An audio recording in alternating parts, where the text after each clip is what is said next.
Kenapa ya? Mungkin handphonenya perlu di restart kali. Kok, please kok ganti iPhone 14 dong. Mungkin Taslim Nur 13 mau bantu sponsor membuat gerakan ganti iPhone 14 untuk Kobens. Oke. Rambutnya keren. Waktu pas untuk kakak gimana? Oke, oke. Ini pertanyaannya udah banyak. Nanti akan aku tanya satu persatu ya. Glowing banget Kobens. Kena guyur jaringannya. Bener-bener kena guru. Suaranya ARB dan jaringannya kena guyur. Update IG-nya. Mungkin Koko lagi sakit tenggorokan. Saya dong. Saya yang lagi sakit. Di restart dulu mungkin live-nya Kak. Iya bener nih. Aku tadi udah bilang. Hai ISP Bandung. Thank you for joining with us. Oh ya, sekalian aku spill-spill dikit kali ya. Kalau selama ini aku jadi MC atau host gitu ya di investasiku selalu jadi orang yang nanya-nanya. Nanti aku di-invite dengan sebuah kehormatan gitu ya. Di-invite sama ISP Bandung untuk menjadi salah satu narasumber tentunya di acara ISP Bandung dan OJK dan juga Bursa Efek Jawa Barat. Jadi kalau misalnya kalian mau tahu acaranya itu kapan dan di mana seperti apa untuk kalian warga-warga Bandung, kalian silahkan follow ISP Bandung karena itu adalah sebuah komunitas ya, bukan aplikasi. Jadi bukan saingan kita, bukan kompetitor kita. Dan kalian nanti bisa ketemu aku di sana. Kira-kira aku akan berbincang-bincang mengenai investasi yang seperti apa yang selama ini coba aku jalani. Jangan sakit Kak, nanti bakal ke Bandung. Bener, ini lagi berusaha banget menjaga energi biar seenggaknya tuh cukup gitu sampai di acara nanti, di acara di Bandung. Oke, ini Kobersnya udah coba join lagi teman-teman, boleh nanti ditulis ya.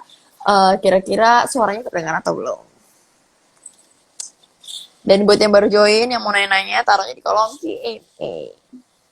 Tes, tulisannya masuk. Saya Nanti nggak pasti punya ada suaranya. Nah, selain, aduh, menggelegar. saya nggak ada pilihan Udah, lain. kenapa nih Putus-putus ya. kok? Jadi dipegangin. Nggak tahu saya. Emang ini sekarang putus-putus apa sih? Enggak, kalau ini bagus. Bisa gitu ya? Enggak tahu. Aduh, kacau, udah kacau. Coba. Iya, yang ini lebih oke, suaranya lebih jernih dan komplit gitu, nggak ada putusnya. Oke, oke, lanjut deh. Coba dulu ya. Aduh, saya bingung, sumpah.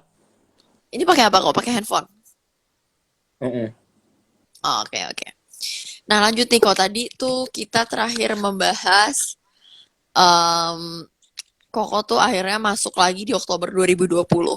Nah, Ya. kira-kira nih, bisa nggak diceritain atau masih inget nggak sih dulu tuh di 2020 akhirnya beli saham apa lagi sih? Apakah Jadi, awal kebangkitan saya itu karena dapat saham-saham konstruksi ya. Adikarya itu. oke. Mm-mm, Karena saya belajar kan tentang fundamental ya, tapi mm-mm, eh, kan habis tobat tuh kebangkitannya mulai dari beli saham-saham konstruksi Adikarya, Waskita itu kan naik, tapi Waskita nggak beli, cuma beli mm-mm, Adikarya. Saya beli saham-saham yang salah harga lah, versinya Pak mm. Lokeng.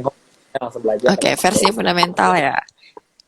akhirnya saya merasa kayak ya ampun, duit saya yang kerucil ini kan cuman 1-2 juta, sisa-sisa perjuangan ya kan ya, kayak Kemarin nunggu yang gak ada rasanya. bertahun-tahun dapat cuman cuannya orang sudah hapcu hapcu ya, kita masih kayak kita Nunggu. masih tunggu merah hijau ya sehabis TP yang konstruksi ya. Jadi saya merasa kayak aduh ini lama banget gitu. Akhirnya saya belajar lah trading lagi gitu ya kan. Saya belajar apa namanya swing. Saya belajar swing karena kan Oh, swing buku-buku dulu. dari buku-bukunya Ryan Filbert, kemudian kayak buku-bukunya Ellen May gitu ya kan, itu kan belajar tentang mana bukunya nih. Belajar tentang swing ya, swing trading. Mm-mm, Dulu kan bukan ada buku scalping kan nggak ada. Buku-buku mm-mm, tentang scalping ini cuma swing trading ya, swing trading ala Filbert, apa Ryan mm-mm. Filbert ya, sama Miss Ellen. Jadi mulailah Oke. trading kayak gitu awalnya. Terus kemudian ancur-ancuran lagi di 2021 tuh saham obat ya. Mungkin teman-teman Oh, farmasi saya nggak beli, tapi saya kena efek domino saham farmasi hari itu. Jadi waktu saham-saham farmasi hancur kan semua saham yang lain ikut-ikutan hancur tuh, termasuklah Antam Heeh. dan kawan-kawan. Itu kan babak belur semua porto saya. Nggak ada suara lagi. Enggak, di aku masih ada. Udah lah yang nggak ada suara biarin lah ya. Heeh.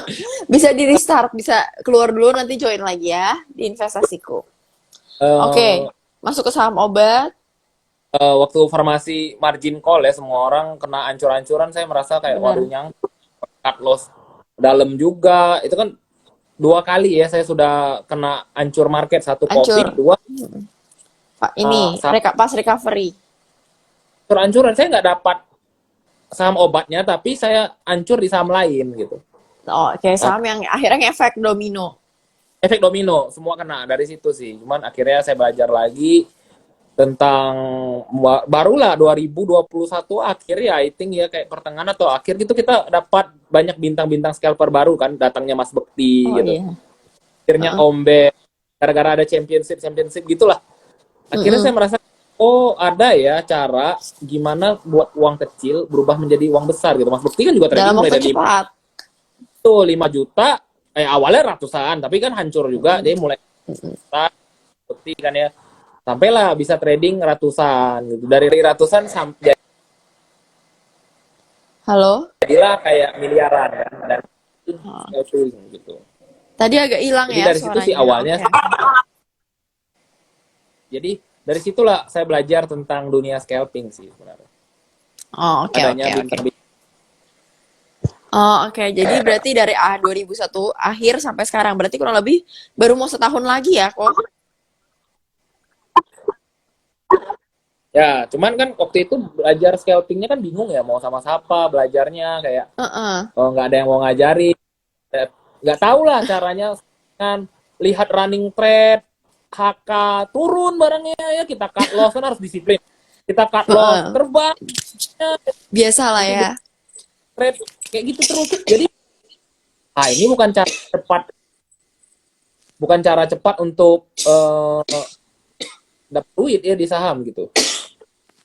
Lebih cara buang-buang duit ya. Iya, malah jadi buang-buang duit. Jadi saya trading kayak 10 juta gitu, seminggu aja tinggal 3 juta duitnya. Donasi ke market. Iya, Donasi jadi ke bandar. udah. Oke. Nah, akhirnya apakah setelah itu atau di masa-masa mana sih Koko tuh pernah ikut nggak sih grup-grup berbayar gitu? Kalau SPM kan wajar lah ya, semua banyak nih investor-investor yang emang ikut SPM karena diadakan oleh bursa. Nah, kalau komunitas-komunitas atau grup-grup berbayar gitu nih, menurut Koko sendiri tuh gimana? Jadi kebetulan saya itu dulu nggak pernah ikut-ikut grup berbayar tuh, pengen sih waktu itu ya ikut yang VVIP ya. Cuman waktu itu saya mikir kayak, waduh dana saya belum ada gitu ya, saya mau ikut grup-grup berbayar, kongsi-kongsi ya, join sama temen, nggak ada yang mau join gitu. Akhirnya kita buat grup sendiri awalnya.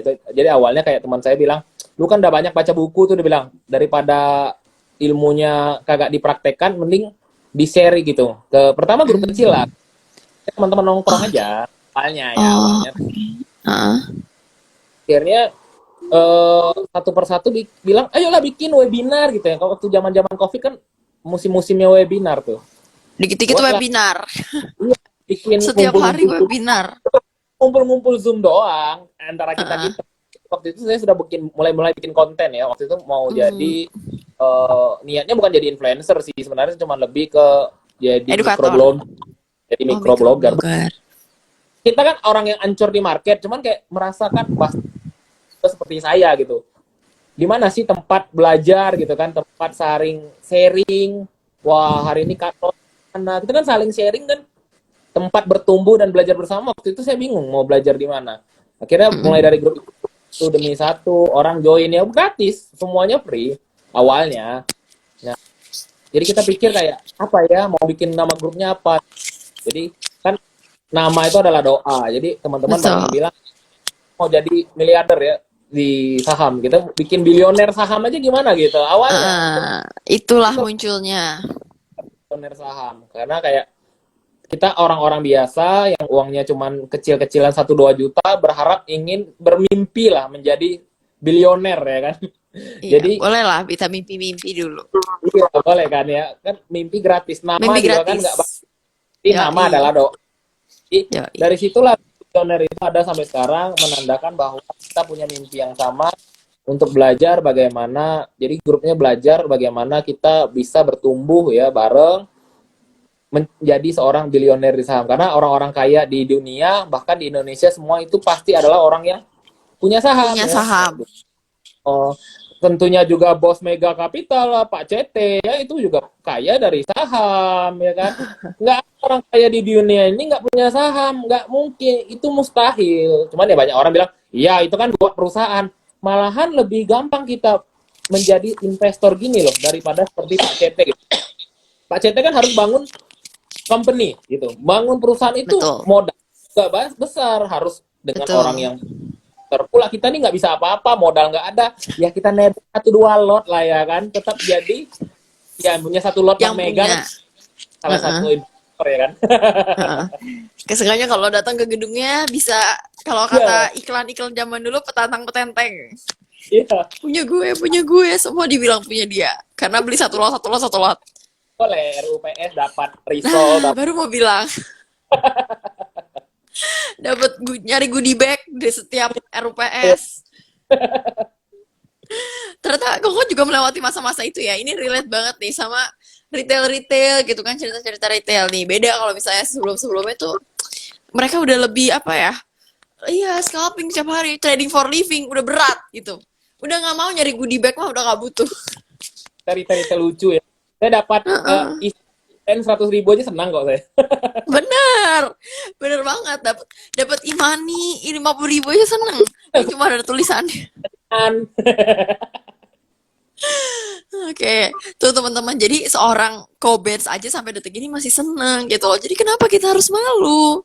Tenang aja, semua tuh dimulai dari yang kecil. Mungkin nanti 1 2 tahun kemudian aku nih interview udah nggak bisa nih begini-begini nih. Udah langsung harus bener-bener di setting karena udah jadi PT Benz milioner atau apa gitu amin, kan. Udah kenapa kok ya suara pus-pus lagi. amin, amin, amin. Oh, amin, amin, amin. Semoga nanti kalau dia udah jadi PT ya, bisa lah. Sekretaris, komisaris utama, kosong kok, kosong. Cila kosong. Available. Bisa kemana-mana. Oke. Nah, setelah setengah jam kurang lebih berbincang-bincang gitu ya. Di sini mulai ada pertanyaan. Nah, mulailah kita pertanyaannya mulai dari yang ini deh. Oke. Pertanyaannya dari Zai_MZ13. Bandarmologi scalper perlu nggak kok, Ben? Mungkin maksudnya ilmu bandarmologi itu perlu nggak sih diterapin dalam ilmu scalper?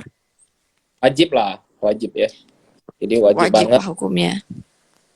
karena saya pun screening itu tetap setiap hari itu menggunakan BDM ya, bandarmologi kayak gitu. Jadi tujuannya scalpingan itu pasti kita cari yang hari ini rame, besok bisa lanjut sama apa Betul. gitu. Besok bisa lanjut, itu cara lihatnya dari mana ya, dari bandarmologi. Dari mana? Dari yang akumulasi. Sesimpel itu doang sih sebenarnya ya. Kalau diomongin sih simple ya, tapi pas dilakuin harus begini dulu. Baru bisa jadi seperti dia sekarang. Oke, jadi perlu banget ya. Pertanyaan selanjutnya. Nah, ada nih yang nanya tentang judul kita akhirnya. Zen_Barman 1234. Waktu yang pas untuk HK gimana kok? Waktu yang tepat untuk HK adalah ketika muncul di running trade ya. Misalnya kita screening ya, sudah dapat saham A, B, C, D, kan kita screening malam pasti banyak ya. Tapi kan nggak mungkin Mm-mm, pagi itu 10-10 jalan, nggak mungkin. Pasti pagi itu ada mm-mm.